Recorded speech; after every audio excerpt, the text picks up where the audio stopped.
Hi, Brett and Cora in China. I'm going to read one more chapter of The Fields of Home, chapter 3, in case you want to hear that, okay? Okay.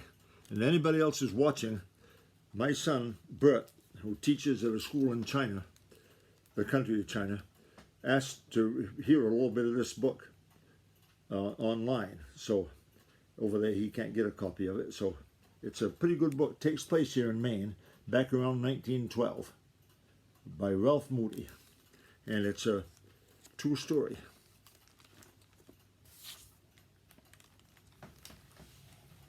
Chapter 3. It's called The Yellow Colt. Yellow, short for the word yellow, I guess. I hadn't half finished eating my dinner when Grandfather left the table. From what he'd said about his going to feed the horses, didn't seem to me I'd have to hurry. I knew it would take them half an hour to eat. I was still as empty as a last year's gourd. I just reached for another potato when Millie said, "Better get them victuals into you as fast as the Lord will allow. Your grandfather won't put up with no dawdling round the house." I ate so fast I got a lump under my wishbone and hurried after Grandfather. When she said victuals, that's another word for food, for those who don't know. Bert probably knows. I'd worked plenty in the hayfields in Colorado. When I was only 11 years old and weighed 70 pounds, I'd been paid a man's wages for running a horse rake or mowing machine. Father could always pitch more hay in a day than any other man in the neighborhood, and he taught me the tricks when I was little. Out there, we'd put up stacks of hay that had more than 100 tons in each one of them, and I wanted to show Grandfather that I knew just how every part of it was done. He wasn't anywhere in the barn. There were box stalls just inside the big doors. As I passed the first one, a buckskin horse poked his head out and snapped at me. His ears were pinned back tight against his head, white showed around his eyes, the way it does on a fighting stallion's. His whole muzzle was peppered with gray hairs. There was a fat, sleepy-looking bay mare in the next stall. She didn't bother to raise her head from the feed box when I stopped at the doorway of her stall, and I only stopped long enough to notice she was just fat instead of with foal. There was a sow nursing a litter of new pigs in the next stall. The rest of the main floor was empty. Pigeons were cooing somewhere in the high loft, and as I looked up, a barn swallow swooped from its mud nest on the ridgepole and glided out through the open doorway. There was the smell of new hay in the barn, but I could only see a fringe of it hanging over the edge of a low mow. On the other side, over the box stalls, the mows were filled to the rafters with bleached hay that looked to be 2 or 3 years old. I thought Grandfather might have gone down to the barn cellar, so I jumped down over the wall and went to see. He wasn't there, but the hog was. I could hear him grunting back in the darkness. I went in and kept my eyes closed till I could see in the dimness. In the center of the cellar, there was a pit about 30 feet square. It held a brownish pond with a mountain of manure in the middle. There was a 2-foot path around it, and back against the walls on the 3 sides, there were rows of pig pens. On one of them, the gate was broken and lying, half buried, at the edge of the pond. I fished it out and propped it across the path beside the open pen. Then I shaded my eyes, went out, and came in on the side of the pit where the hog was. He didn't give me a bit of trouble. As I went toward him slowly, he looked up from his rooting, grunted a couple times, then turned and walked along the path. When he came to the open gateway, he went in. I hadn't seen or heard anything of Grandfather since he left the dinner table. After I'd wired the gate into place, I decided to go look at the horses again. As I was going through the big front barn doors, I heard Grandfather holler from behind me. He had on a wide-brimmed straw hat with a big white veil and was down at the beehives under the apple trees. "Take care, Ralphie. Take care of the yellow colt," he called as he came scrambling up over the dooryard wall. I hadn't seen any colt when I'd been in the barn before, but I was glad to hear there was one. While I was waiting for Grandfather, I was thinking how much fun it would be to harness break a colt. Hoped he might be old enough to ride. Grandfather pulled the bee hat off as he came and dropped it by the pile of cordwood at the top of the wall. Before we start haying, we got to get that tannel pig in, he called as he came toward me. Can't find hide nor hair of the pesky critter nowheres. He's back in his pen, I told him. The gate's broken, but I wired it up so it will hold till we can make a new one. Grandfather stopped in front of me and looked up with a scowl, as though he thought I were lying to him. Who put him in? He asked. I did. Who helped you? Nobody. How'd you do it? I and old Bess been trying to catch him for a week. By not yelling at him, I said.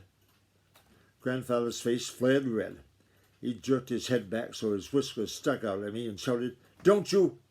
Then he stopped and just stood staring right into my eyes for a full minute. I didn't stare back, but I didn't look away from his eyes. When I was beginning to wonder if we were going to stand there looking at each other all afternoon, he said gruffly, Now stand back out the way. The colt ain't been used of late, and he's high-strung. Most likely he'd bite you or tromp on you. I didn't wonder the colt was high-strung. Grandfather took a bridle from the wall and began shouting, Whoa, whoa, boy, whoa, whoa. The thing that did surprise me was that he started for the first box stall. That was the one where the buckskin was. I hadn't looked at his teeth, but there hadn't seemed any sense in doing it. From the way his eyes were sunk back into their sockets, from the white hairs on his neck and cheeks, I'd known he was as old for a horse as Grandfather was for a man. Here's a picture here. Grandfather and the horse. The horse looks like he's ready to snap at somebody, doesn't he? Wow. You see that all right? Okay. The old buckskin didn't wait for Grandfather to go into the stall. His head shot out above the half door. It was straight out from his neck. His ears were pinned back. His teeth bared. He struck both ways like a coiled rattlesnake. That's him. That's what he's doing in that picture. Ha!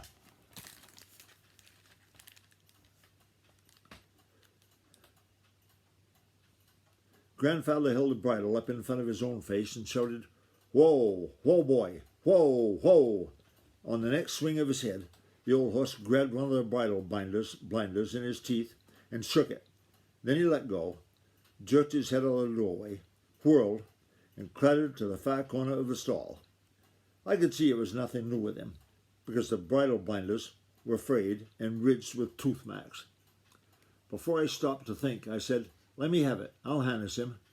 Grandfather's head swung at me the way the buckskins had swung at him. Stand back, I tell you. Ain't you got brains enough to see he's a dangerous horse? I did step back to where I had been, but as I stepped, I said, Give him something hard to bite on, he'll quit that snapping. Grandfather jerked his head toward me again. His face was fire red. Mind your manners, he snapped, then reached for the hasp of the half door. I was really afraid to have Grandfather go in there. The old horse swung his hind end to whichever side Grandfather tried to get past. He was kicking like a cow with a sore teat. Each time he kicked, Grandfather jumped back and holler, Whoa, whoa, you tannel fool colt. For the first minute or two, my heart was pounding as hard as the buckskin's hoofs. I grabbed up a pitchfork, got ready to make a rush if there was any real danger. Then I had trouble to keep from laughing. It was all a show with the old horse, and Grandfather should have known it. Hard as he was kicking, the buckskin was careful to miss Grandfather by at least a foot with each hoof, and with all his sliding his rump around, he never came close to squeezing Grandfather against the sides of the stall. I don't know how long it might have gone on if Grandfather hadn't lost his temper. He swung the bridle up over his head and whined it down across the buckskin's rump. The old horse crowded over against the far wall and stood shaking all over, as if he were frightened to death. Grandfather didn't shout after he'd hit the horse. His voice was almost petting as he inched slowly forward. Tannel fool horse. Must always I have to hurt you before you'll behave yourself? Poor colty, whoa, boy. As soon as I saw that everything was going to be all right, I stood the pitchfork down and stepped back to where I'd been in the first place. I was hardly there before Grandfather shouted, Whoa, whoa, boy, again, and led the buckskin out of the stall.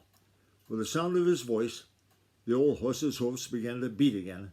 He came out like a prize stallion into a show ring. Stand back, Ralphie, Grandfather shouted. Don't get next to nigh his heels. He's dangerous, I tell you. And that's the end of that chapter. That was chapter 3. And there's a close-up picture of Grandfather. Huh. With his hat on. That's Grandfather. Doesn't look really friendly there, does he? The next chapter, when we read it, if we read it, is called The Mowing Machine. We'll see what happens there, maybe. Okay, guys. Hope you enjoyed it. Okay, Brett, Cora, Katie, if you're watching, whoever else is, I'll see you later, okay? Bye.